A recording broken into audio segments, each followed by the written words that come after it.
Hello, weight loss ചെയ്യുന്നവർക്കൊക്കെ ഒരു protein rich ആയിട്ടുള്ള healthy option ആയിരിക്കും ഈ ഒരു റെസിപ്പി. അതിനായിട്ട് നമുക്ക് 1 കപ്പ് കടല, 1 കപ്പ് ചെറുപയർ, അതേപോലെ തന്നെ 1/4 കപ്പോളം ഉഴുന്നും 1/4 ടീസ്പൂണോളം ഉലുവയും കൂടെ ചേർത്തിട്ട് നമുക്കതിനെ നന്നായി കഴുകി ഒരു 6 മണിക്കൂർ കുതിർത്താനായിട്ട് മാറ്റി വയ്ക്കാം.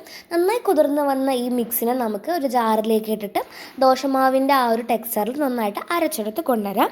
അപ്പോൾ ഇത് നന്നായി അരച്ചെടുത്തതിന് ശേഷം നമ്മൾ ഇതിലേക്ക് 1 ടേബിൾ സ്പൂണോളം ഉപ്പ് കൂടെയാണ് ചേർത്ത് കൊടുക്കുന്നത്.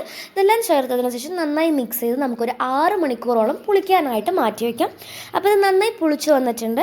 അപ്പോൾ ഇത് നന്നായി ഒന്ന് മിക്സ് ചെയ്തിട്ട് നമുക്ക് ദോശ ചുട്ടെടുക്കാം. നല്ല മുരിയിച്ച് ചുട്ടെടുക്കുമ്പോൾ അത് കുറച്ചും കൂടെ നല്ലൊരു ഫ്ലേവർ ആയിരിക്കും. അപ്പോൾ എല്ലാവരും ട്രൈ ചെയ്ത് നോക്കുക. ഈ ഒരു റെസിപ്പി എന്ന് പറയുന്നത് വെയിറ്റ് ലോസിന് മാത്രമല്ല ഒരു പ്രോട്ടീൻ റിച്ച് ആയിട്ടുള്ളൊരു റെസിപ്പി ആയതുകൊണ്ട് തന്നെ ഒരു ഹെൽത്തി ഓപ്ഷൻ ആയിരിക്കും. അപ്പോൾ ഇതിൻ്റെ കൂടെ തക്കാളി ചട്നി നല്ലൊരു കോംബോ ആയിരിക്കും. അതിൻ്റെ ലിങ്ക് കൂടെ ഞാൻ ഇവിടെ കൊടുക്കുന്നുണ്ട്. അപ്പോൾ താങ്ക്സ് ഫോർ വാച്ചിങ്.